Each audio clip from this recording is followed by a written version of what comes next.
오늘도 17절 말씀 보도록 하겠습니다.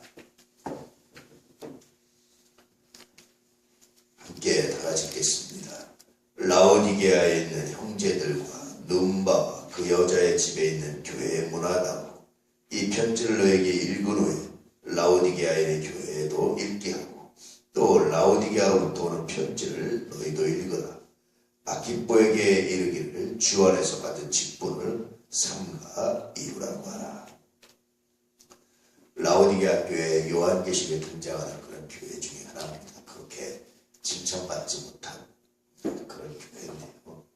이 교회를 바로 세우기 위해서 하나님께서는 바울을 보내셔서 얼마나 많은 말씀을 하셨는지 늘 말씀드리지만 하나님께서는 어떤 평가를 하실 전에 반드시 수많은 기회를 주시고 권면을 하시고 말씀을 주시고 그리고 나서 평가하시는 거예요. 하나님은 한 번도 이런 과정 없이 평가하신다든지 이런 과정 없이 심판하신 적이 없습니다.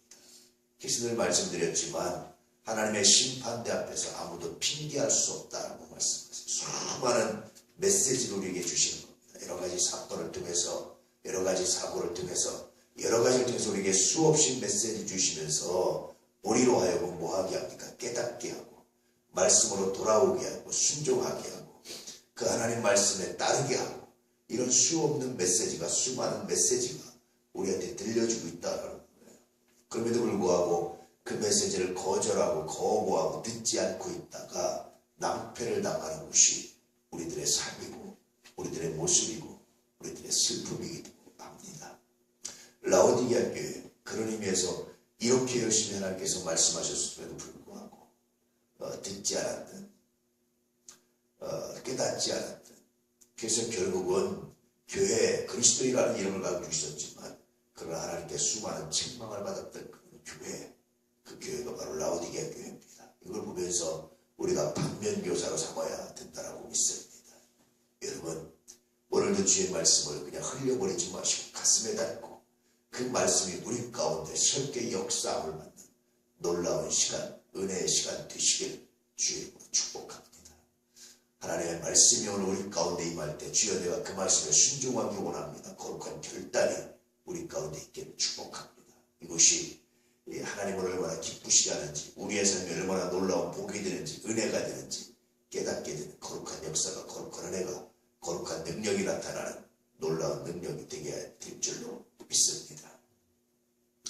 특별히 오늘 말씀에 보면 라오디게아 교회를 비롯해서 문안하는 장면들이 나와요.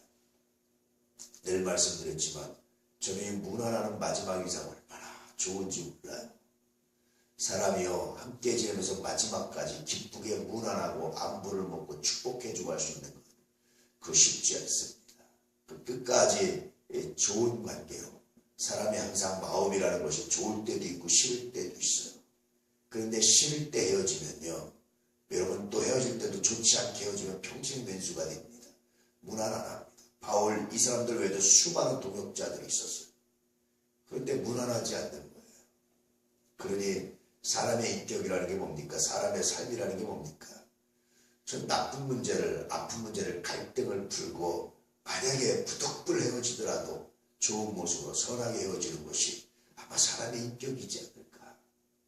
특별히 그리스도인은 그런 삶을 살아야 되지 않을까. 왜 그렇습니까?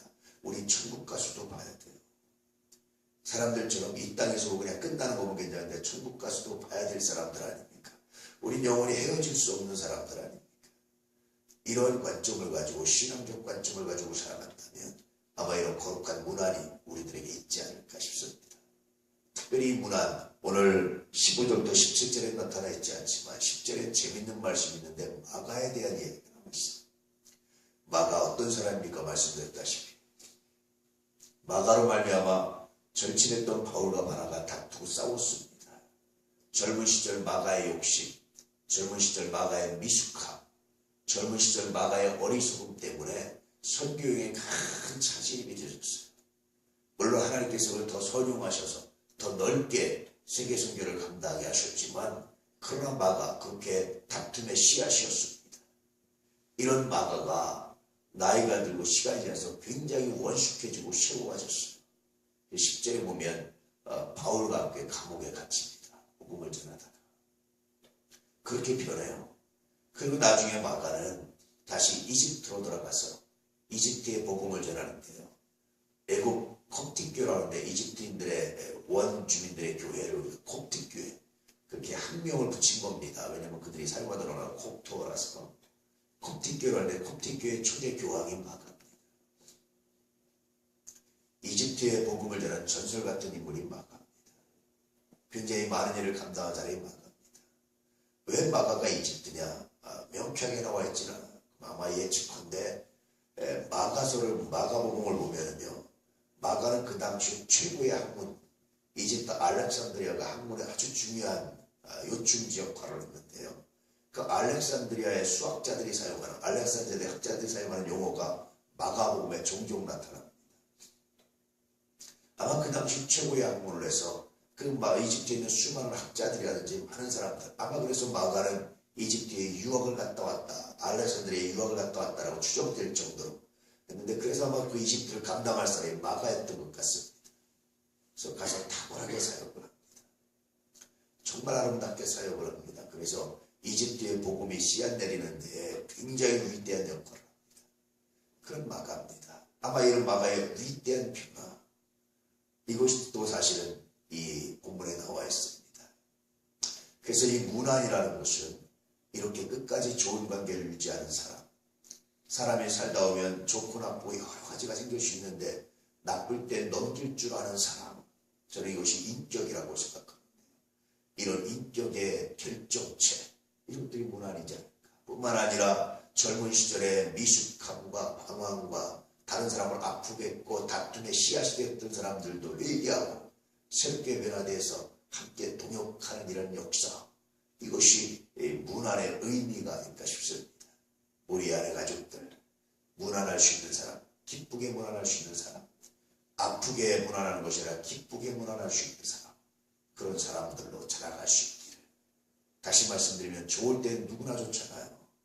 좋지 않을 때, 마음이 상했을 때 지혜롭게 극복할 수 있는 인격적 성장이 있는 사람들 되시기를, 그것이 하나님께 영광이 된다는 사실을 기억하시고 그렇게 신앙과 인격이 자라갈 수 있는 놀라운 사람들 되시기를, 오늘도 그렇게 여러분의 아픔을, 여러분에게 아픔을 주는 사람들, 여러분들에게 상처를 주는 사람들을 새롭게 대할 수 있는, 그 상처를 극복해 나갈 수 있는 놀라운 은혜가 있기를 축복합니다. 주께서 말씀하시기를 주를 기쁘시게 하며 하나님을 기쁘시게 하면 원수와도 화평케 하신다라고 말씀하세요. 그래서 아마 그 비결은 하나님을 기쁘시게 하는 것 아닐까 싶습니다. 오늘 하루도 사람과의 관계를 풀려고 그 사람과 어떻게 잘해줄까를 고민하지 마시고 그것보다 내가 어떻게 하나님을 기쁘게 할까를 고민하시길 바랍니다. 참 재밌게도요, 사람은 상대가 숙이고 와서 잘해주려고 하면 할수록 교만해지고 뻣뻣해지고 우기고 버티고 그럴 때가 얼마나 많은지 몰라요. 사람은요, 순수한 마음으로 잘해주고 잘해도 끝이 없을 때가 많습니다. 그런데 사람이 아니라 내가 어떻게 하면 하나님을 기쁘시게 할까? 하나님께 무릎 꿇고 하나님께 기도하고 하나님을 기쁘시게 하려면, 그래서 마음을 고쳐먹고 나아가면요, 하나님께서 역사하시고 인도하시고 함께 하실 때가 정말 많습니다. 그것이 하나님의 역사입니다. 그러므로 여러분 오늘도 사람의 비유를 맞춰서 잘하려고 하지 마시고, 어떻게 하면 내가 하나님을 기쁘게 할 수 있을까? 어떻게 하면 내가 마음을 고쳐먹고 하나님의 기쁨이 될 수 있을까를 고민하시고 축복하시기 바랍니다. 그러면 이런 문안의 역사가, 은혜로운 역사가, 결국 지경이 넓어지는 역사가, 형통한 역사가 여러분에게 임하게 될 줄로